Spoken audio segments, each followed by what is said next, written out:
Nos encontramos en el libro de los Hechos de los Apóstoles y estamos considerando una de las visitas más extraordinarias que encontramos en este libro de los Hechos, por lo menos para mí así lo es Pablo en Atenas. Pablo en Atenas. Espero que podamos ser capaces de apreciar todo lo que significa. En el libro de los Hechos de los Apóstoles ciertamente es un momento crucial de lo que significa el camino que va desde Jerusalén hasta Roma, el camino que va a recorrer el Evangelio desde Jerusalén hasta llegar a Roma, y uno de esos lugares que Lucas considera que es importante para nosotros mirar con atención es Pablo en Atenas. ¿Por qué lo sabemos esto? No simplemente porque nos pueda gustar a nosotros todo lo que pasa aquí, que se nos dice, sino precisamente por el espacio que dedica Lucas a explicar lo que dijo Pablo en Atenas. En otros lugares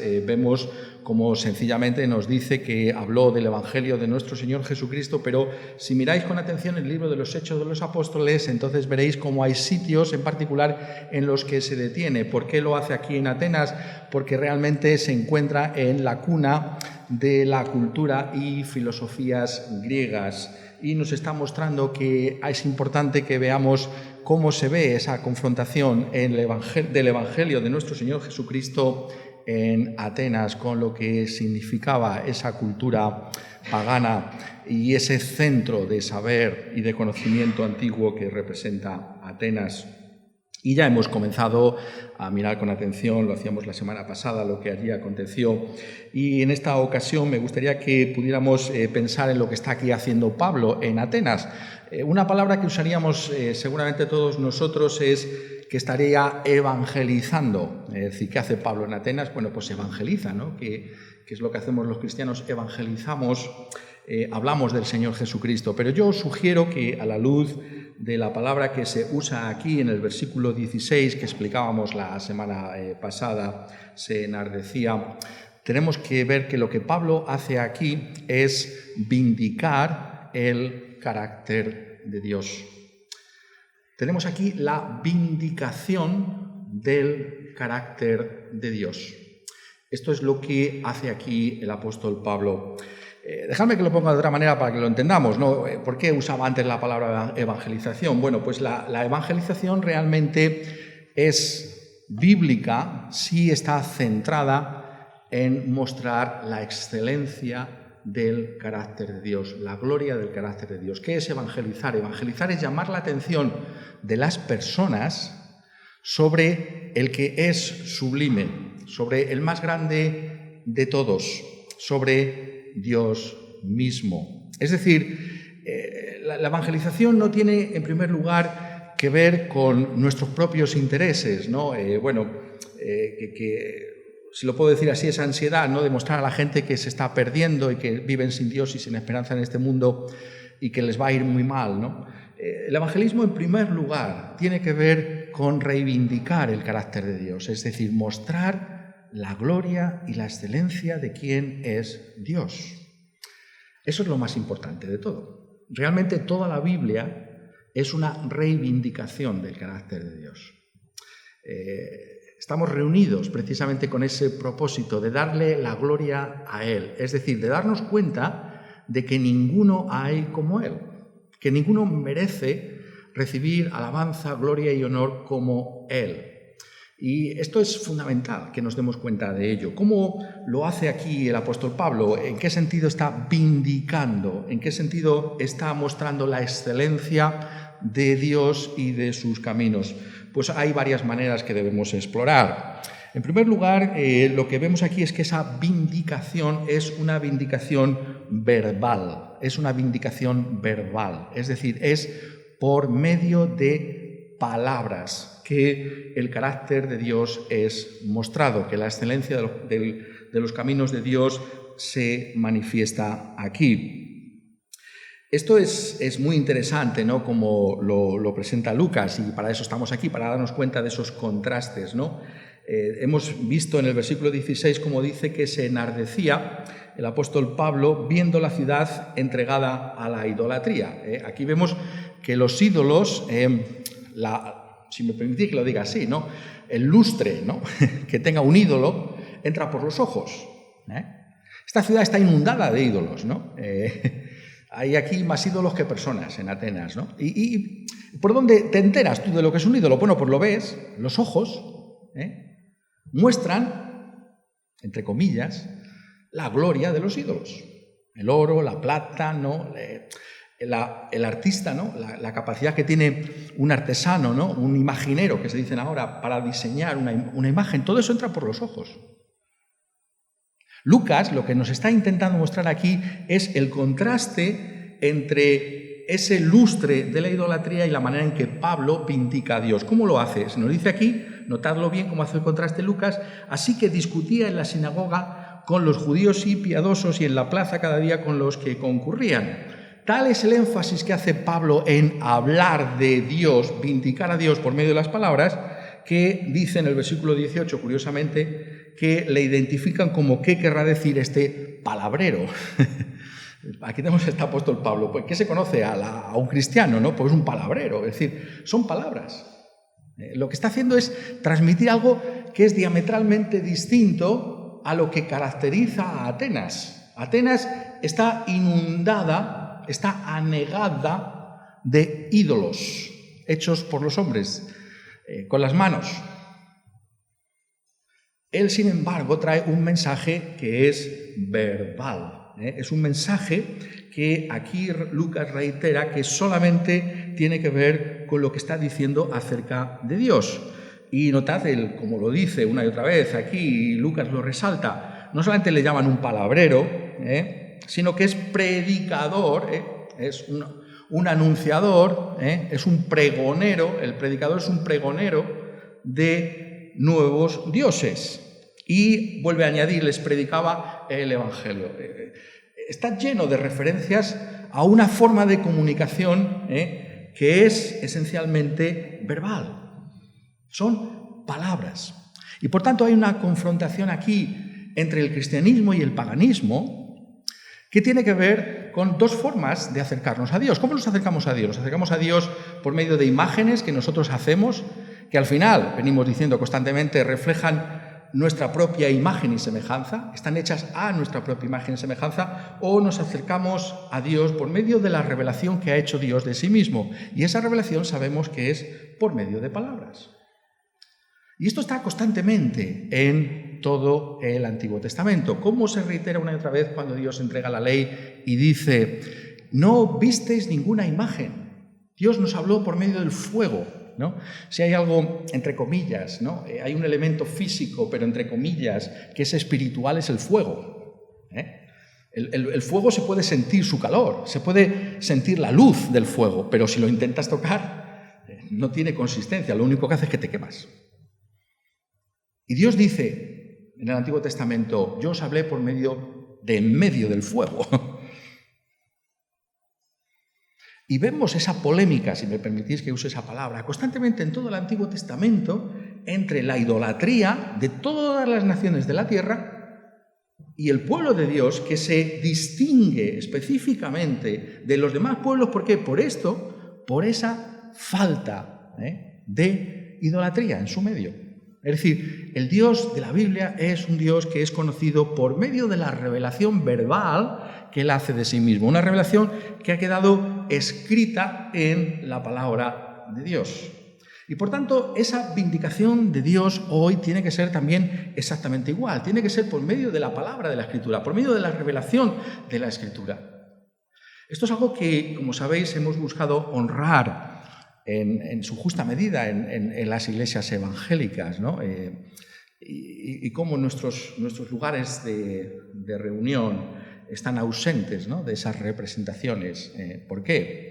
Porque buscamos, ¿no?, hacer honor a esa realidad de lo que es toda esa revelación que Dios hace de sí mismo por medio de su palabra. Pero no solamente porque no tengamos aquí imágenes, sino también lo hacemos incluso en la manera en que concebimos nuestro culto a Dios. ¿Habéis pensado alguna vez, bueno, por qué está el púlpito, ¿no?, en el centro? Bueno, porque queremos comunicar que lo más importante de una reunión cristiana es que Dios nos habla a nosotros, que se explica la Biblia. Es importante responder a Dios, claro, respondemos a Dios con las oraciones, con nuestros cánticos, de muchas maneras, pero lo más fundamental de una reunión cristiana, ¿qué es? Que Dios nos hable a nosotros. Por eso el púlpito es central. Por eso la explicación de la Biblia es lo más importante en un culto cristiano. ¿Por qué? Porque el énfasis de la Escritura es que a Dios solo se le puede conocer por medio de palabras. Palabras que encontramos en la Escritura. Palabras que son explicadas, como hace aquí Pablo. Cuando habla de esta discusión, no quiere decir, como lo podemos entender esta palabra en nuestros días, ¿no? Acaloradamente, ¿no? Que se peleó con palabras. No, significa que razonó, que explicaba. Eso es lo que quiere decir aquí, que usaba palabras para comunicar el mensaje de Cristo Jesús. Eso es lo que nos está diciendo cuando, como os decía antes, cuando habla de predicar, dice que anunciaba como si fuera un heraldo. Este es el mensaje de Dios. Esto es lo que yo quiero transmitir. Esto es fundamental que lo veamos. Esto es fundamental. Este es el cristianismo que, como veis, es algo que es heredero de toda la rica revelación veterotestamentaria. Es decir, todo el Antiguo Testamento es un testimonio contra la idolatría y a favor de la palabra. Y la Iglesia cristiana, en ese sentido, solo viene con un mensaje. ¿Cómo puedes tú conocer a Dios? La excelencia y la gloria de Dios, que es vindicar a Dios, es por medio de la palabra de la Escritura. ¿Y esto qué significa para nosotros? Bueno, pues que tenemos que empaparnos de la Escritura, de la palabra de Dios. Muchas veces decimos, yo quiero saber la voluntad de Dios, pero si no conocemos la Biblia, ¿cómo vamos a conocer la voluntad de Dios para nuestra vida? Lo tenemos aquí en la Escritura. ¿Qué es lo que agrada a Dios o qué es lo que desagrada a Dios? Aquí lo tenemos en la palabra suya. ¿Por qué nos oponemos a la idolatría? Porque a nosotros nos parece, no, es porque Dios mismo nos ha revelado en su palabra lo que está bien y lo que está mal, la manera en que venimos delante de Él. Conocemos la Escritura, tenemos anhelo por la Escritura. Por eso nos juntamos, para profundizar en la palabra de Dios, para poder vindicar a este Dios que viene a nosotros con palabras. Otros textos sabemos que nos dicen que esa palabra es acompañada por el Espíritu Santo. Dios viene por medio de su palabra. No puedes esperar otra forma en que Dios se comunique contigo si no es por su propia palabra.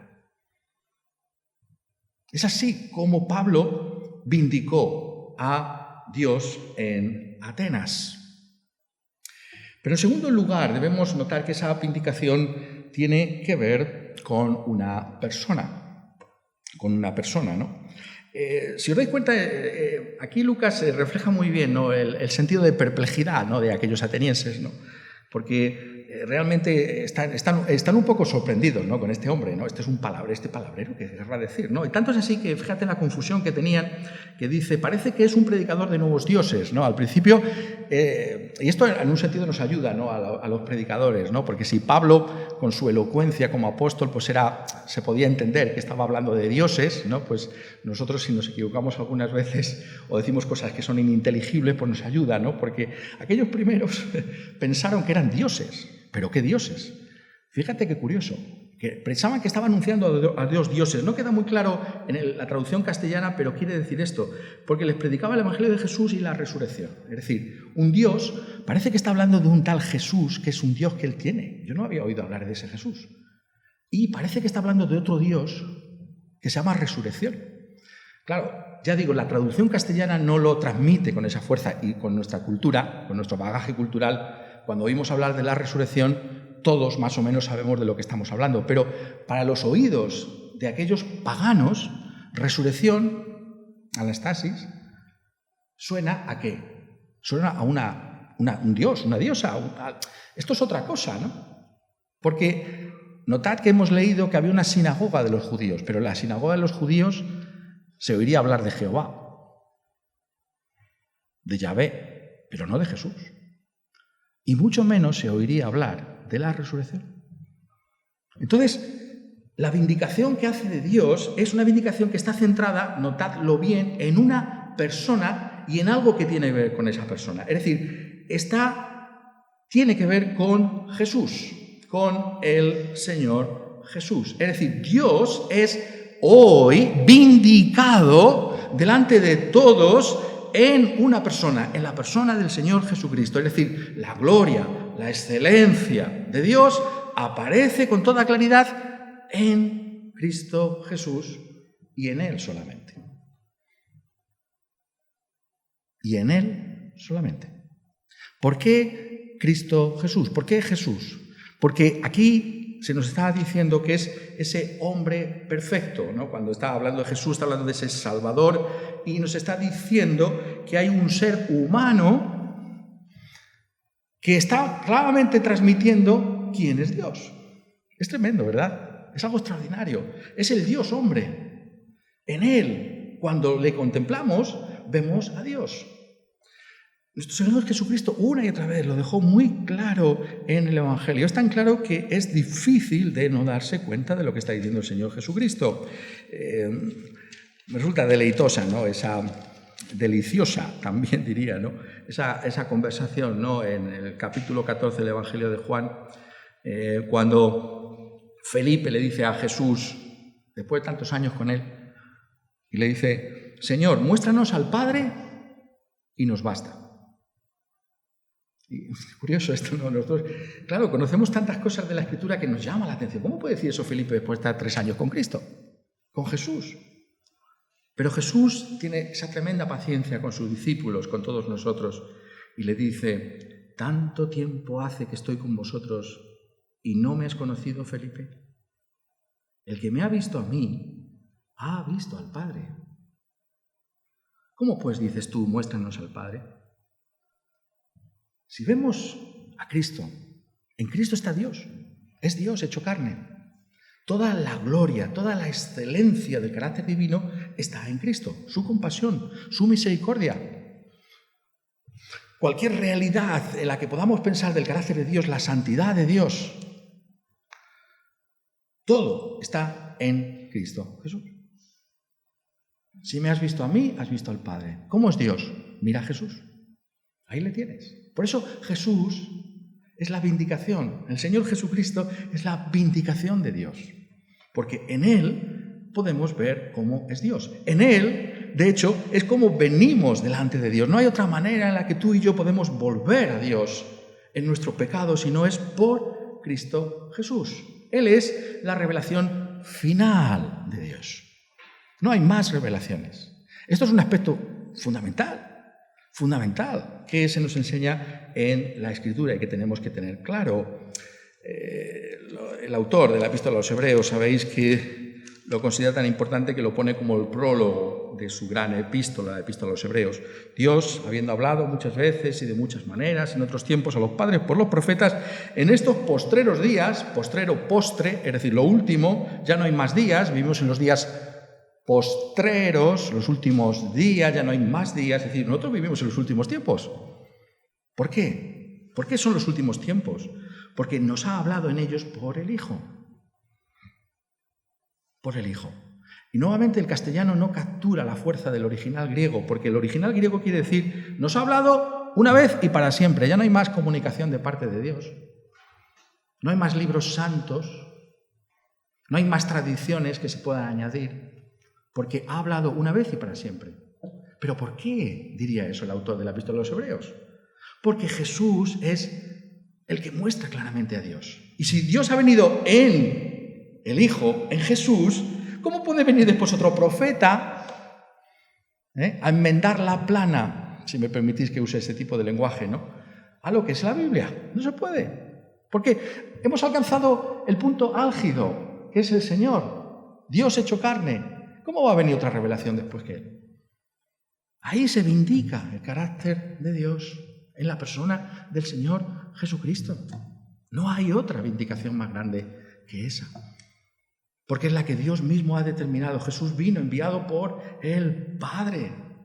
Es el que nos muestra cómo es el Padre y el único camino de vuelta a Dios. ¿Quieres tú reconciliarte con Dios? Solamente es posible en la persona del Señor Jesucristo. Pasa por la cruz, donde dio su sangre por pecadores como nosotros, para que ahora, arrepentidos de nuestros pecados, pongamos nuestra fe en ese Señor Jesucristo y así podamos ser salvos. No hay otra gloria de Dios sino la que se ve en la faz de nuestro Señor Jesucristo. ¿Has visto tú esa gloria? ¿Has visto la gloria de Dios? De eso se trata la fe cristiana. Si te preguntaran, ¿qué es un cristiano?, tú tienes que decir: es que he quedado impactado por la gloria de Dios. Y me he dado cuenta que todo lo demás es insignificante. Cualquier otro interés de mi vida, cualquier otro fin, en comparación con lo que he visto en Dios, en Cristo, es totalmente irrelevante. Esa es la fe cristiana. El impacto duradero de la persona, de la excelencia de la persona de Jesús en nuestra vida. Y eso no puede compararse con nada.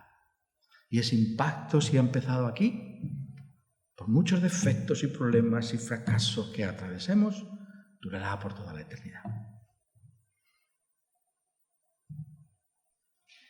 Esa es la realidad de la que habla aquí.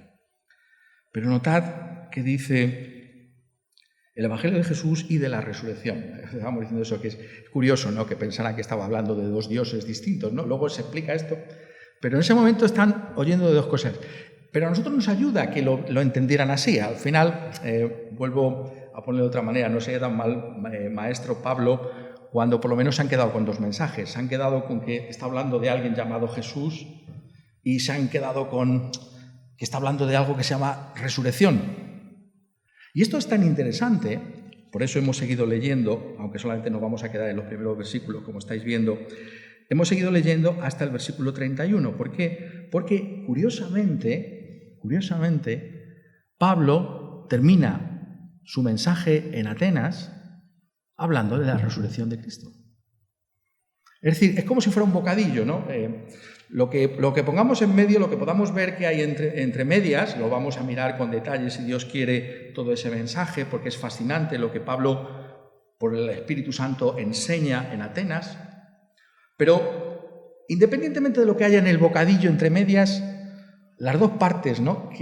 del pan son lo más importante. Por lo menos Lucas lo quiere así decir, y aquellos hombres en Atenas por lo menos algo vieron: la resurrección.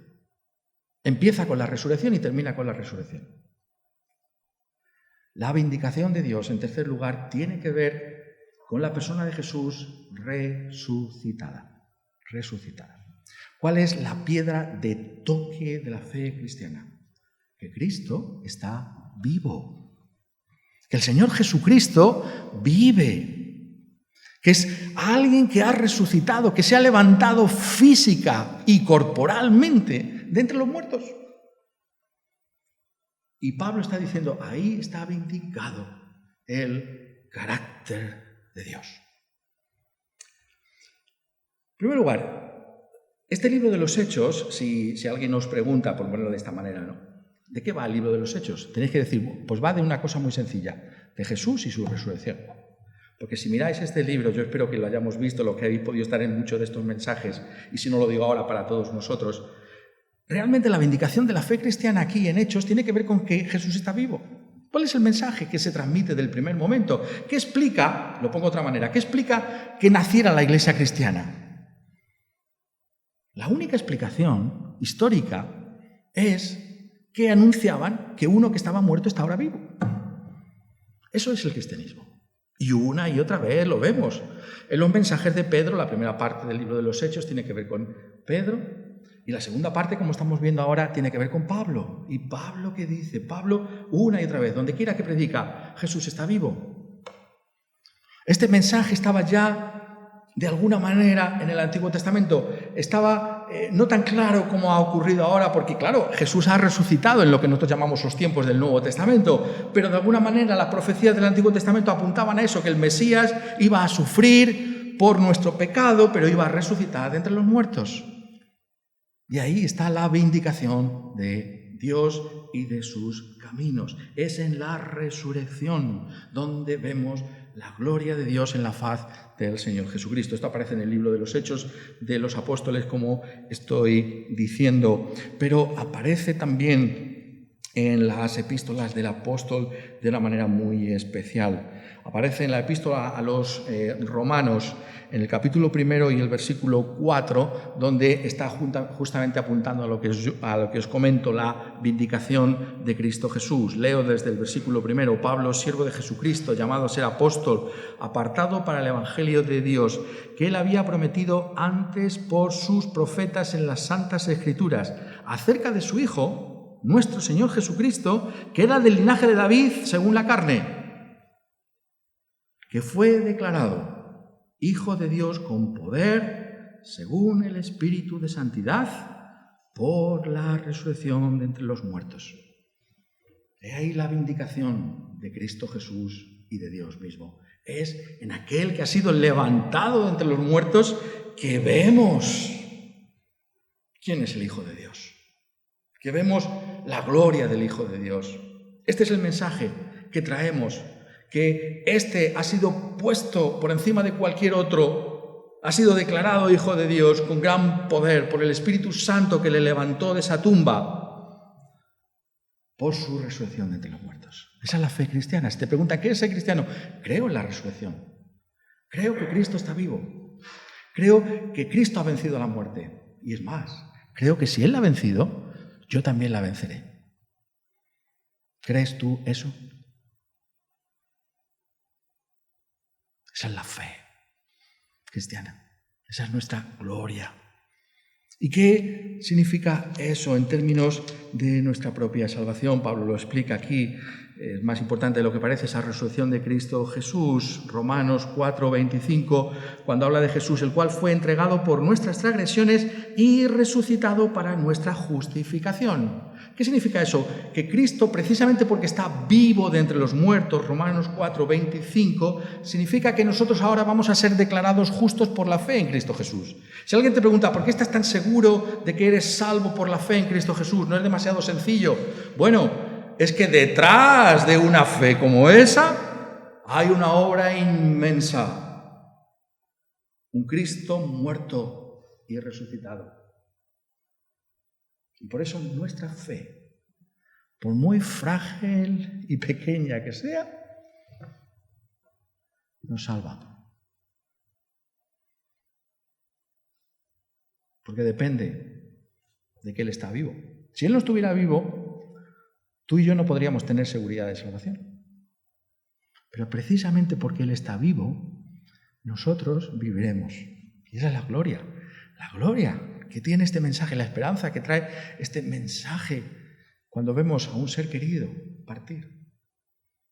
La gloria de la resurrección para nuestra justificación. Si han dormido en Cristo Jesús, podemos estar seguros que como Cristo resucitó, también ellos resucitarán para nuestra justificación. ¿En qué pongo mi confianza?